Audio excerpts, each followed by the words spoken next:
الحمد للہ وکفا وسلام علی عبادہ الذین اصطفی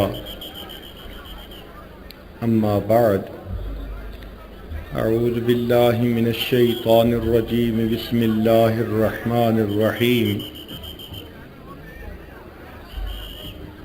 وَأَمَّا مَا يَنفَعُ النَّاسَ فَيَمْكُثُ فِي الْأَرْضِ سبحان ربک رب العزت عما یصفون وسلام علی المرسلین والحمد للہ رب العالمین اللہم صلی علی سیدنا محمد وعلی آل سیدنا محمد وبارک وسلم اللہم صلی علی سیدنا محمد وعلی آل سیدنا محمد وبارک وسلم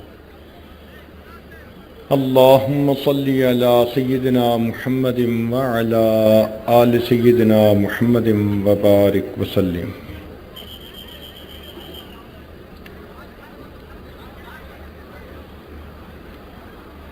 اللہ رب العزت کا ارشاد ہے وَأَمَّا مَا يَنفَعُ النَّاسَ فَيَمْكُثُ فِي الْأَرْضِ اور جو انسانوں کی نفع رسانی کا کام کرتا ہے اللہ تعالیٰ اس کو زمین میں جما دیتے ہیں۔ دین اسلام دین فطرت ہے، اس نے انسان کو بہترین اخلاق اپنانے کی تعلیم دی۔ چنانچہ نبی علیہ السلام نے ارشاد فرمایا بُعِثْتُ لِأُتَمِّمَ مَكَارِمَ الْأَخْلَاقِ میں مکارم اخلاق کی تعلیم دینے کے لیے مبعوث ہوا ہوں، اور اللہ رب العزت نے آپ کو اخلاق عظیمہ سے نوازا تھا۔ ارشاد فرمایا وَإِنَّكَ لَعَلَىٰ خُلُقٍ عَظِيمٍ اے میرے پیارے حبیب صلی اللہ علیہ وسلم آپ اخلاق کے اعلیٰ مرتبے پر فائز ہیں۔ چنانچہ نبی علیہ السلام نے اپنے صحابہ کو خوش اخلاقی کی تعلیم دی۔ جس طرح درخت اپنے پھل سے پہچانا جاتا ہے، انسان اپنے اخلاق سے پہچانا جاتا ہے۔ جو صحیح معنوں میں انسان ہو، مسلمان ہو، وہ ہمیشہ خوش اخلاق انسان ہوتا ہے۔ اس لیے حدیث پاک میں آیا نبی علیہ السلام نے ارشاد فرمایا کہ ایمان لانے کے بعد سب سے بہترین چیز خوش اخلاقی ہوتی ہے۔ اس سے بڑی نعمت اور کسی کو نہیں ملتی کہ ایمان لانے کے بعد انسان خوش اخلاق انسان بن جائے۔ آج زبان سے تو ہم اپنے آپ کو مسلمان کہتے ہیں، لیکن حقیقت میں کتنے مسلمان ہیں ہم اس کا اندازہ خود لگا سکتے ہیں۔ چمی گویم مسلمانم بلرزم کہ دانم مشکلات لا الارا جب میں کہتا ہوں کہ میں مسلمان ہوں تو میں لرز جاتا ہوں، اس لیے کہ میں لا الہ الا اللہ کی مشکلات سے واقف ہوں۔ ایک اور شاعر نے کہا یہ شہادت گہے الفت میں قدم رکھنا ہے، لوگ آسان سمجھتے ہیں مسلمان ہونا۔ آج ہم اپنے آپ کو کہتے ہیں کہ ہم مسلمان ہیں، تو ذرا بیٹھ کے اندازہ تو لگائیں کیا ہماری آنکھیں مسلمان ہیں؟ اگر یہ مسلمان ہیں تو یہ غیر محرم کی طرف نہیں اٹھیں گی۔ کیا ہماری زبان مسلمان ہے؟ اگر یہ زبان مسلمان ہے تو یہ جھوٹ نہیں بولے گی، وعدہ خلافی نہیں کرے گی۔ اگر ہمارا دل مسلمان ہے تو یہ دل گناہوں کے منصوبے نہیں باندھے گا۔ اگر ہمارے ہاتھ پاؤں مسلمان ہیں تو پھر یہ کسی گناہ کی طرف چل کے نہیں جائیں گے، کسی کی عزت کی طرف ہاتھ نہیں اٹھیں گے۔ اگر ہم سمجھتے ہیں کہ ہمارے اعضاء میں سے کوئی عضو بھی صحیح طرح مسلمان نہیں، تو پھر سوچنا چاہیے کہ مسلمانی کس چیز کا نام ہے۔ ہم اپنے آپ کو جو مسلمان کہتے ہیں تو وہ کیا چیز ہے؟ خرد نے کہہ بھی دیا لا الہ تو کیا حاصل، دل و نگاہ مسلمان نہیں تو کچھ بھی نہیں۔ بلکہ کہنے والے نے کہا تو عرب ہے یا عجم ہے، تیرا لا الہ الا۔ تو عرب ہے یا عجم ہے، تیرا لا الہ الا، لغت غریب جب تک تیرا دل نہ دے گواہی۔ اس کی بنیادی وجہ کیا ہے کہ آج ہم نام کے مسلمان تو یقیناً ہیں، مگر مسلمانیت ہمارے اندر سے نکلتی جا رہی ہے۔ ایک ہوتا ہے گنا اور ایک ہوتا ہے سرکنڈا کانا، بانس سمجھ لیجئے۔ آپ دونوں کو ظاہر میں اگر دیکھیں تو شکل ایک جیسی، گنا بھی اسی طرح کا اور بانس کا پتلا پودا وہ بھی اسی طرح کا، ظاہر ایک ہے مگر باطن میں زمین آسمان کا فرق ہے۔ ایک رس سے خالی، دوسرا رس سے بھرا ہوا۔ آج ہماری مسلمانی اور ہمارے اسلاف کی مسلمانی میں ایسا ہی فرق ہے۔ ہم دیکھنے میں مسلمان ہیں، مسلمانوں کی فہرست میں ہمارا نام ہے، وہ اس لیے کہ اللہ نے ہمیں کلمے کی سعادت عطا فرمائی، الحمدللہ۔ لیکن ابھی ہمیں بہت محنت کرنے کی ضرورت ہے اپنے اوپر، تاکہ ہم صحیح معنوں میں مسلمان کہلا سکیں۔ منہ دیکھ لیا آئینے میں، پر داغ نہ دیکھے سینے میں۔ منہ دیکھ لیا آئینے میں، پر داغ نہ دیکھے سینے میں۔ جی ایسا لگایا جینے میں، مرنے کو مسلمان بھول گئے۔ تکبیر تو اب بھی ہوتی ہے مسجد کی فضا میں اے انور، جس ضرب سے دل ہل جاتے تھے وہ ضرب لگانا بھول گئے۔ ہمارے اکابر رات کے آخری پہر میں اٹھتے تھے، اللہ کو مناتے تھے، لا الہ الا اللہ کی ضربیں لگاتے تھے، ان کے سینوں میں دل کانپتے تھے۔ آج ہمارے لیے رات کے آخری پہر کی بیداری مشکل بن گئی ہے۔ فجر میں بھی مشکل سے نماز میں آ کے ملتے ہیں۔ کس قدر تجھ پہ گراں صبح کی بیداری ہے، ہم سے کب پیار ہے ہاں نیند تمہیں پیاری ہے۔ تو ہم اپنے اعمال کو دیکھیں تو ابھی بہت زیادہ ہمیں محنت کرنے کی ضرورت ہے۔ ایک وقت تھا کہ جب مومن کا سینہ اللہ رب العزت کی محبت کا خزینہ ہوتا تھا، اس کی زبان سے اللہ کا لفظ نکلتا تھا، لوگوں کے دلوں پہ تاثیر ہوتی تھی۔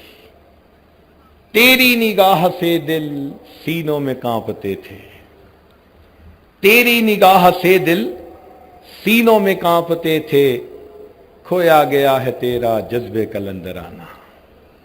آج وہ جذب ہمارے اندر باقی نہیں، وہ محبت کا جنوں ہمارے اندر باقی نہیں، محبت کا جنوں باقی نہیں ہے، وہ دل وہ آرزو باقی نہیں ہے۔ نماز و روزہ و قربانی و حج یہ سب باقی ہے، تو باقی نہیں ہے۔ اسی لیے ہمارے اسلاف نماز میں کھڑے ہوتے تھے تو اللہ رب العزت سے ان کی ایک تار جڑی ہوتی تھی۔ آج ہم نماز میں کھڑے ہوتے ہیں، دل دماغ گلی کوچہ بازار میں پہنچے ہوئے ہوتے ہیں۔ سنی نہ مصر و فلسطین میں وہ اذاں میں نے، دیا تھا جس نے پہاڑوں کو راشا سیماب۔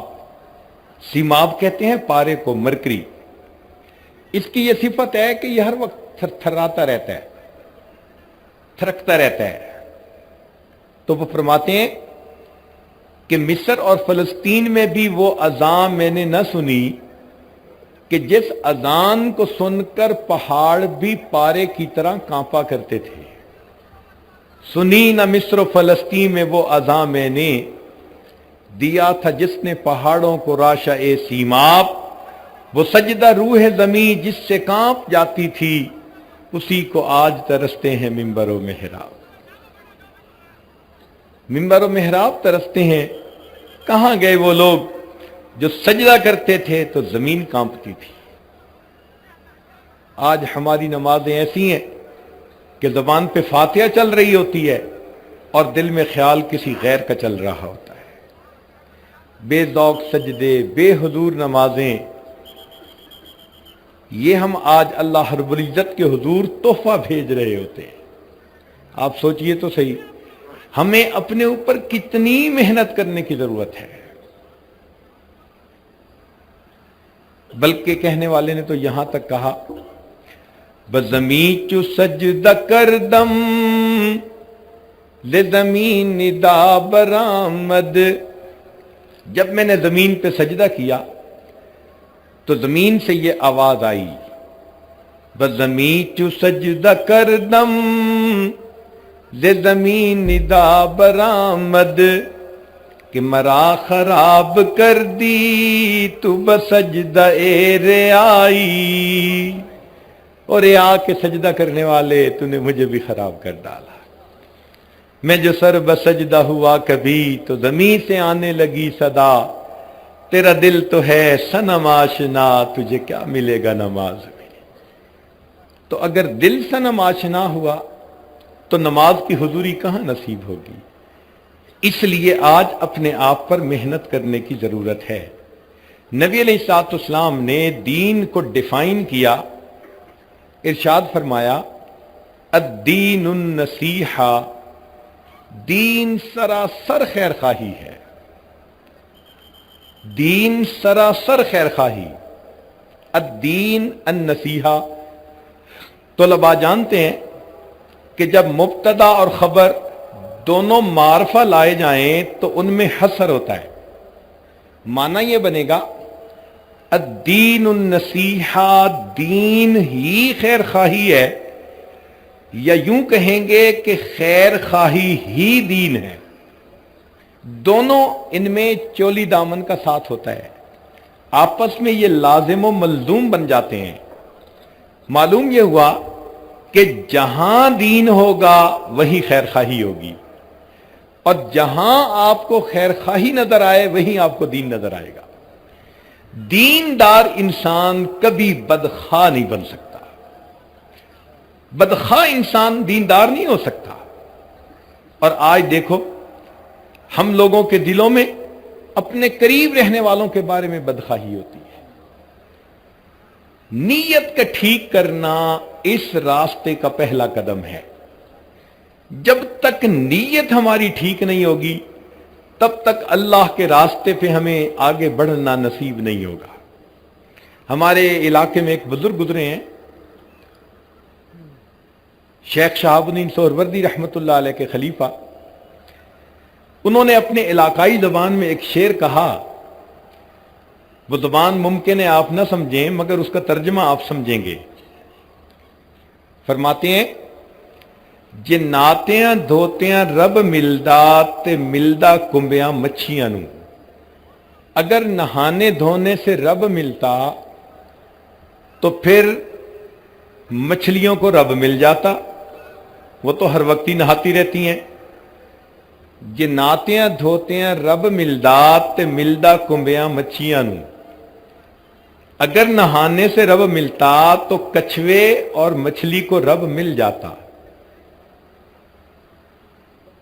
جے ذکر کیتیاں رب ملدا تے ملدا کال کڑیچیاں نو، اگر ذکر کرنے سے رب ملتا تو ایک کالی سی چڑیا ہوتی ہے، وہ عام طور پہ رات کو ساری رات آواز نکالتی رہتی ہے، تو فرماتے ہیں کہ اس چڑیا کو رب مل جاتا جو ساری رات آواز نکالتی ہے، اللہ کا ذکر کرتی ہے۔ یہ سر منایا رب ملدا تے ملدا بھیڑاں سسیاں نو، سر منڈانے سے اگر رب ملتا تو بھیڑ کی ایک ایسی نسل ہے کہ سر پہ بال نہیں ہوتے، باقی سارے جسم پہ ہوتے ہیں، تو وہ فرماتے ہیں کہ سر منڈانے سے رب ملتا تو اس کو مل جاتا۔ جے جتیاں ستیاں رب ملدا تے ملدا دانداں کھسیاں نو، اگر پاک دامن رہنے سے خدا ملتا تو جو خصی بیل ہوتے ہیں ان کو رب مل جاتا کہ وہ تو اپنی مادہ سے مل ہی نہیں سکتے. یہ تمہید باندھتے ہیں. نہانے دھونے سے رب ملتا تو مچھلیوں کو مل جاتا, ذکر سے ملتا تو اس پرندے کو مل جاتا, سر منڈانے سے ملتا تو بھیڑ کو مل جاتا, اور عفیف پاک دامن رہنے سے رب ملتا تو پھر بیل کو مل جاتا. آخر پر فرماتے ہیں رب ملدا تے ملدا نیتاں اچھیاں نو. اگر اللہ ملتا ہے تو اللہ اچھی نیت والوں کو ملا کرتا ہے. جب تک بندے کی نیت اچھی نہ ہو اس کو خدا نہیں ملتا. بد نیت انسان کو رب نہیں مل سکتا. اور آج دیکھیں اپنوں کے بارے میں نیت بد ہوتی ہے. کسی کی عزت پہ نظر, کسی کے مال پہ نظر, کسی کے عہدے پہ اس کی ٹانگیں کھینچو. یہ مسلمانوں کے کام تھوڑے ہیں. مسلمان کبھی کسی کا بدخواہ نہیں ہو سکتا. اگر کوئی بدخواہ ہے تو اس کے اندر اتنی مسلمانی نہیں ہے. چنانچہ نبی علیہ السلام نے صحابہ کرام کو خیر خواہی کرنے کا حکم دیا, بلکہ بعض صحابہ سے اس پر بیعت لی کہ آپ دوسروں کی خیر خواہی کریں گے. ذرا توجہ فرمائیے گا, یہ خیر خواہی اللہ تعالیٰ کو اتنی اچھی لگتی ہے. قرآن مجید میں ایک جگہ تذکرہ ہے کہ سلیمان علیہ السلام اپنے لشکر کے ساتھ جا رہے تھے. راستے میں چیونٹیاں چل رہی تھیں, تو ایک چیونٹی نے اندازہ لگا لیا کہ سلیمان علیہ السلام کا لشکر آ رہا ہے. اس نے آواز دی, یا ایتھا النمل ادخلوا مساکنکم, اے چیونٹیو اپنے بلوں میں چلی جاؤ, سلیمان علیہ السلام کا لشکر تمہیں اپنے پاؤں میں کہیں مسل نہ دے. اس چیونٹی کی یہ خیر خواہی اللہ تعالیٰ کو اتنی پسند آئی کہ قرآن میں اس واقعے کا تذکرہ کیا اور ایک سورت کا نام النمل چیونٹی کے اندر رکھا. جو پروردگار چیونٹی کی خیر خواہی کو اتنا پسند کرتا ہے وہ کسی انسان کی خیر خواہی کو کتنا پسند فرمائے گا. چنانچہ صحابہ رضی اللہ تعالیٰ عنہ ایک دوسرے کے خیر خواہ تھے. سیدنا عثمان غنی رضی اللہ تعالیٰ عنہ مدینہ طیبہ کے تاجروں میں سے تھے. ایک مرتبہ انہوں نے اپنا تجارتی قافلہ منگوایا شام سے. کوئی قریباً 100 اونٹ کے برابر سامان تھا, اور وہ ایسے وقت میں مال لے کر پہنچا جب کہ مدینہ طیبہ اور اس کی قریبی بستیوں میں اس جنس کی ایکیوٹ شارٹیج تھی. جیسے ہی وہ قافلہ پہنچا تو ارد گرد کے جو تاجر تھے, یہودی مسلمان جو بھی تھے, وہ سب آ گئے اور انہوں نے آ کر کہا کہ جی ہم آپ سے زیادہ پرائس دے کر یہ سامان خرید لیتے ہیں, آپ ہمیں دے دیں, پھر ہم آگے اس کو بیچتے رہیں گے. آپ نے پوچھا کہ تم کتنا مجھے منافع دو گے؟ وہ کہنے لگے کہ ہم آپ کو 100% پروفٹ دیں گے. آپ نے 100 کا خریدا تو 200 کی چیز ہم خرید لیتے ہیں, کیونکہ ان کو پتا تھا کہ آگے یہ 3-4 گنا زیادہ پرائس پہ مال بک جائے گا. تو آپ نے فرمایا کہ نہیں, مجھے زیادہ پروفٹ چاہیے. لوگ سوچ سمجھ کے بات کرتے رہے. کسی نے کہا جی میں ڈبل پروفٹ دے دیتا ہوں. آپ نے فرمایا نہیں, مجھے زیادہ چاہیے. کسی نے کہا جی میں 3 گنا دے دیتا ہوں. انہوں نے کہا نہیں. اس پر پہنچ کر تو وہ تاجر حیران ہو کے منہ دیکھنے لگے کہ آپ چاہتے کیا ہیں؟ ہم آپ کو 3 گنا پرائس دینے کی آفر کر رہے ہیں اور آپ پھر بھی نہیں مال بیچنا چاہتے. تو عثمان غنی اللہ عنہ نے فرمایا اس کی وجہ یہ ہے کہ میرے پاس ایک کسٹمر ہے جو مجھ سے یہ مال 700 گنا زیادہ پرائس پہ خریدنا چاہتا ہے. تو وہ لوگ حیران ہو گئے, 700 گنا پرائس پر. انہوں نے فرمایا ہاں. پوچھنے لگے وہ کون ہے؟ کہنے لگے وہ میرا پروردگار ہے. اگر میں اللہ کے نام پر اللہ کے بندوں میں یہ چیز تقسیم کروں گا، اللہ تعالیٰ مجھے ہر دانے کے بدلے 700 گنا دیں گے. کماثل حبۃ انبتت 7 سنابل فی کل سنبلۃ 100 حبہ. چنانچہ عثمان غنی لانو نے لوگوں کی ضرورت کو دیکھتے ہوئے اتنے پروفٹ کو جو لوگ دے رہے تھے ٹھوکر لگا دی اور اللہ کے نام پہ سب اپنا مال غریبوں کے اندر تقسیم کر دیا. فرمایا کہ میں نے رسول اللہ صلی اللہ علیہ وسلم سے سنا ہے کہ جو دوسروں کی خیر خواہی کرے گا وہ انسان صحیح مومن ہوگا. لہذا مجھے اس وقت غرباء کی خیر خواہی کرنی ہے اور اپنا مال سارا اللہ کے راستے میں دے دینا ہے. ایک صحابی تھے، ان کا نام تھا جریر بن عبداللہ البجلی رحمت اللہ علیہ. وہ جہاں بیٹھتے، جس مجلس میں بیٹھتے، نصیحت کی بات کرتے اور سب کو کہتے کہ بھئی میں نے نبی علیہ السلام سے بیعت کی تھی کہ میں سب کی خیر خواہی کروں گا. ان کا اپنا واقعہ ذرا سنیے. آپ کو لگے گا شاید کوئی دیوانہ آدمی ہے، مگر دیوانوں کی بات ذرا سنیے. گھوڑا خریدنا تھا، ایک آدمی کے پاس تشریف لے گئے. پوچھا بھئی گھوڑا دینا چاہتے ہو؟ اس نے کہا جی. کتنی پرائس؟ اس نے کہا جی میں 300 دینار میں یہ گھوڑا دے دوں گا. آپ نے گھوڑے کو دیکھا، فرمایا کہ نہیں تجھے اندازہ نہیں، تیرا گھوڑا زیادہ قیمتی ہے. اب گاہک خود مالک کو کہہ رہا ہے کہ تیرا گھوڑا زیادہ قیمتی ہے. اس نے کہا اچھا آپ 400 دے دیں. پھر گھوڑے کو دیکھا، فرمایا نہیں نہیں یہ اس سے بھی زیادہ قیمتی گھوڑا ہے، تجھے اندازہ نہیں ہے. وہ حیران، اس نے کہا اچھا جی پھر 500 دینار دے دیں. آپ نے پھر گھوڑے کو دیکھا، فرمانے لگے کہ نہیں میری اسیسمنٹ یہ ہے کہ یہ اس سے بھی زیادہ قیمتی ہے. اس نے کہا جناب 600 دے دیں. فرمانے لگے بھئی میں سچ بات کہوں کہ میری اسیسمنٹ اس سے بھی زیادہ. اس نے کہا 700 دینار دے دیں. آخر پر فرمایا کہ مال تو تیرا ہے مگر تجھے اپنے مال کی ویلیو کا صحیح اندازہ نہیں.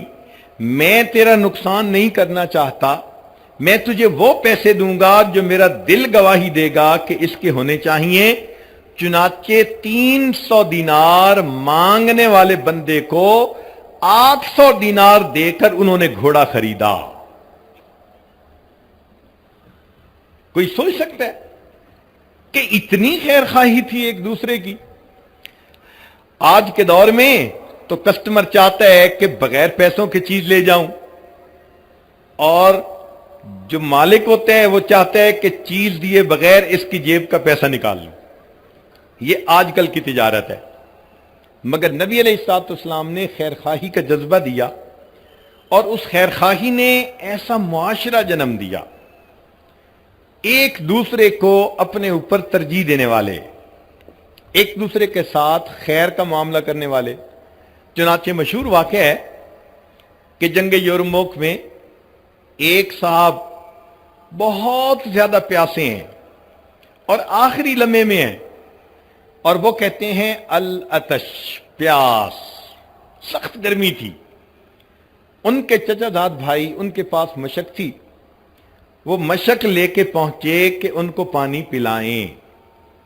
جب ان کو پانی پلانے لگے تو اتنے میں کسی دوسری طرف سے آواز آئی العطش، پیاس. تو انہوں نے اپنا منہ بند کر لیا اور سر ہلا کر اشارہ کیا کہ دوسرے کو پلاؤ. وہ دوسرے کے پاس گئے، اس کو پانی پلانے لگے تو تیسری طرف سے آواز آئی، انہوں نے بھی منہ بند کر لیا. وہ تیسرے کے پاس گئے تو ان کے جاتے جاتے تیسرے فوت ہو چکے تھے. لوٹ کے دوسرے کے پاس آئے تو وہ بھی فوت ہو چکے تھے. جب پہلے کے پاس آئے تو وہ بھی فوت ہو چکے تھے. سوچئے اللہ کے حبیب صلی اللہ علیہ وسلم نے کیا خیر خواہی دی تھی کہ عین آخری وقت کی جو پیاس ہوتی ہے اس میں بھی وہ اپنے اوپر اپنے بھائی کو ترجیح دیا کرتے تھے. فرشتوں کو دکھانا تھا بشر ایسے بھی ہوتے ہیں۔ اللہ رب العزت نے اپنے حبیب صلی اللہ علیہ وسلم کو ایسی تعلیمات دے کر بھیجا اور نبی علیہ السلام نے ایسی جماعت کھڑی کر دی کہ اصل مقصود یہ تھا کہ انسانیت کی عظمت واضح کرنی تھی۔ اللہ تعالیٰ فرشتوں کو دکھانا چاہتے تھے کہ دیکھو انسان ہو کر بھی ایسا ہوا جاتا ہے۔ فرشتوں کو دکھانا تھا بشر ایسے بھی ہوتے ہیں۔ چنانچہ ابوالحسن نوری رحمۃ اللہ علیہ کا مشہور واقعہ ہے کہ ایک مرتبہ حاکم وقت 4-5 علماء تھے، ان سے ناراض ہو گیا اور اس نے فیصلہ کیا کہ ان 4-5 کو بلا لو اور ان کو میں بس قتل کروا دیتا ہوں۔ چنانچہ ان کو گرفتار کر لیا گیا اور ان کو بادشاہ کے سامنے پیش کیا گیا۔ جب ان کو قتل کیا جانے لگا تو بادشاہ نے دیکھا کہ ابوالحسن نوری سب سے آگے ہیں، باقی لوگ پیچھے کھڑے ہیں۔ اس کو اندر سے ابوالحسن نوری سے کچھ نہ کچھ عقیدت تھی اور یہ چاہتا تھا کہ میں کسی اور کو قتل کروں اور پھر بہانہ بنا کر ڈرا دھمکا کر باقیوں کو میں کہوں گا کہ چلو میں نے معاف کر دیا۔ اب اس نے سوچا کہ بھئی سب سے پہلے ابوالحسن نوری ہیں تو میں کیسے ترتیب کو بدلوں؟ تو وہ کہنے لگا کہ یہ جو جگہ ہے نا یہ اچھی نہیں ہے، ذرا ان کو اس جگہ لے کے آؤ۔ مقصد یہ تھا کہ جب جگہ بدلے گی تو ترتیب بدل جائے گی۔ دوسری جگہ کھڑا کیا تو ابوالحسن نوری سب سے آگے۔ اس نے کہا نہیں یہ جگہ بھی اچھی نہیں، ایک تیسری جگہ بتائی۔ چنانچہ تیسری جگہ پر سب آ کر کھڑے ہوئے تو ابوالحسن نوری سب سے پہلے۔ اس نے بلایا، پوچھنے لگا ابوالحسن میں چاہتا تھا کسی اور کو قتل کرتا اور تمہیں میں معاف کر دیتا، مگر یہ کیا مسئلہ؟ پہلی جگہ بھی آپ آگے، دوسری جگہ بھی اور تیسری جگہ بھی، یہ اتفاقاً ہو گیا ہے یا ارادتاً آپ نے آگے کھڑا ہونے کی پوزیشن لی؟ تو ابوالحسن نوری رحمت اللہ علیہ نے فرمایا میں ارادتاً آگے کھڑا ہوا۔ اس نے پوچھا کیوں؟ کیا خوبصورت جواب دیا۔ فرمانے لگے کہ میں اس لیے ارادتاً آگے کھڑا ہوا کہ جتنی دیر جلاد مجھے قتل کرنے میں لگائے گا میرے باقی بھائیوں کو اتنے سانس اور لینے کا موقع مل جائے گا۔ کیا خوبصورت سوچ تھی ان کی، اپنے پہ دوسروں کو ترجیح دینا، دوسروں کی خیرخواہی کرنا، دوسروں کو اتنی ہمدردی ہوتی تھی۔ اللہ اکبر کبیرہ۔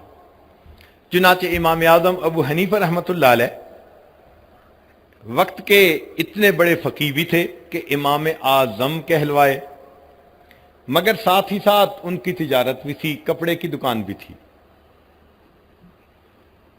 ایک مرتبہ ایک عورت ان کو کپڑا بیچنے کے لیے آئی، پوچھا بھئی کتنی پرائس؟ اس نے کہا اتنی۔ تو میں نہیں، جاؤ اپنے محرم مرد کو لے کے آؤ۔ وہ محرم مرد کو لے کے آئی، پوچھا کہ بھئی پرائس بتاؤ۔ اس نے وہی، چونکہ میاں بیوی نے مشورہ کیا تھا کہ ہم ضرورت مند ہیں، ہم اس کپڑے کو اتنے میں بیچ دیتے ہیں، اس نے بھی وہی پرائس بتائی۔ تو امام صاحب نے اس کے خاوند کو کہا کہ تمہیں اس کپڑے کی ویلیو کا اندازہ نہیں، یہ کپڑا زیادہ قیمتی ہے، تم ضرورت کی وجہ سے سستا بیچنا چاہتے ہو۔ اس نے کہا جی کہ پرائس زیادہ کر دیں۔ کتنی کریں؟ اس نے کہا جی پہلے ہم نے 100 درہم کہے تھے، اب 150 درہم کر دیں۔ فرمایا نہیں، یہ اس سے بھی زیادہ قیمتی ہے۔ اس نے کہا جی 200 درہم کر دیں۔ فرمایا نہیں، اس سے بھی زیادہ قیمتی ہے۔ آپ اندازہ لگائیے کہ 100 درہم میں جو کپڑا وہ بیچنا چاہتے تھے، امام اعظم رحمت اللہ علیہ نے اس کو 300 درہم میں خریدا، اور خریدتے وقت فرمایا میرا کانشیس کلیئر ہے کہ میں نے کسی بندے کو دھوکہ دے کر چیز نہیں خریدی۔ اللہ اکبر کبیرہ۔ یہ کیسے حضرات تھے؟